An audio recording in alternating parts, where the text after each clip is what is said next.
Hello dear students, welcome to my channel. In this video, I will solve a very basic and important question of continuity. So now let's start the question. The question says that the function f(x) is equal to cot x is discontinuous on the set of option A x is equal to n pi, option B x is equal to 2n pi, option C x is equal to 2n plus 1 pi by 2, and option D is x is equal to n pi divided upon 2, where n belongs to set of n integer. So इस questions को solve करने के लिए सबसे पहले हमें ये पता होनी चाहिए कि जब फंक्शन कंटिन्यूअस होती है तो उसकी बेसिक कंडीशंस क्या होती है। तो चलो हम लोग मान लेते हैं कि हमारे पास एक function y is equal to f x दिया हुआ है जो at point x is equal to a पे कंटिन्यूअस है। तो इसकी बेसिक कंडीशंस ये होगी, मीन्स इसकी जो लेफ्ट हैंड लिमिट होगी और जो राइट हैंड लिमिट होगी ये दोनों आपस में इक्वल्स होंगे, और साथ ही साथ at x is equal to a जो होगा उस पॉइंट पे फंक्शन की वैल्यू भी फिनाइट होनी चाहिए, मीन्स फंक्शन डिफाइंड होनी चाहिए। तो हम लोग बोल सकते हैं कि हमारा फंक्शन कंटिन्यूअस है। तो आइए अब इसको हम लोग चेक करते हैं। तो बेसिकली हमारे पास यहाँ पे फंक्शन दिया हुआ है y is equal to cot x, या आप एफ एक्स भी कंसिडर कर सकते हो। सो बेसिकली कॉट एक्स को हम लोग ये लिख सकते हैं cos x divide upon sine x.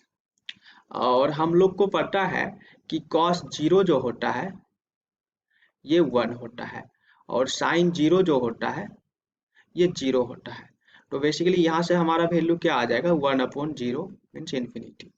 और हम लोग ये भी जानते हैं कि कॉस पाई जो होता है, जब यहाँ से हम लोग इतना घूम के यहाँ पे आएंगे तो ये पाई हो जाएगा, तो कॉस पाई जो होता है इसका जस्ट उल्टा हो जाता है, मीन्स ये -1 हो जाएगा।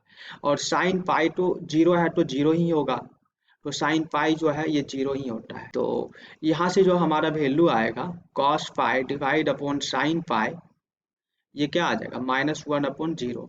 तो ये माइनस इन्फिनिटी को टेंड कर जाएगा।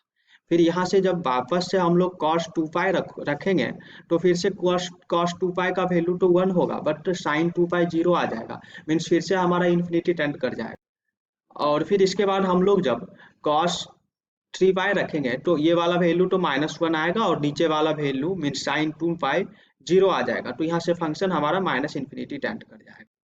तो बेसिकली यहाँ से हम लोग क्या कंक्लूड कर पा रहे हैं कि जो हमारा फंक्शन है वो at x is equal to pi, 2 pi, 3 pi, 4 pi, 5 pi, इन सब पे डिफाइंड ही नहीं है।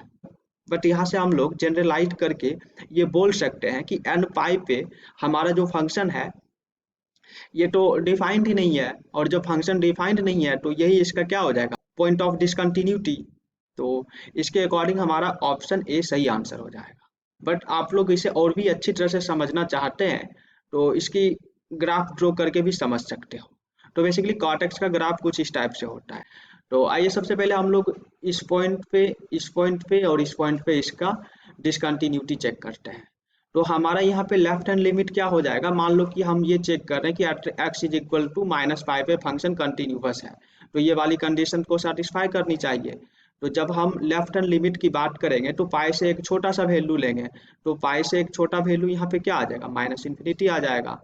पाई से बड़ा वैल्यू लेंगे, मीन्स जब राइट हैंड लिमिट की बात करेंगे तो देखो ये वाला वैल्यू आ जाएगा, प्लस इन्फिनिटी आ जाएगा। तो बेसिकली हमारा जो लेफ्ट हैंड लिमिट आ रहा है ये क्या आ रहा है, माइनस इन्फिनिटी आ रहा है, right hand limit plus infinity आ रहा है, और इस पॉइंट पे फंक्शन डिफाइंड ही नहीं है। तो बेसिकली ये वाली जो कंडीशन है इसको सेटिस्फाई नहीं कर रही है हमारी function at x is equal to pi पे।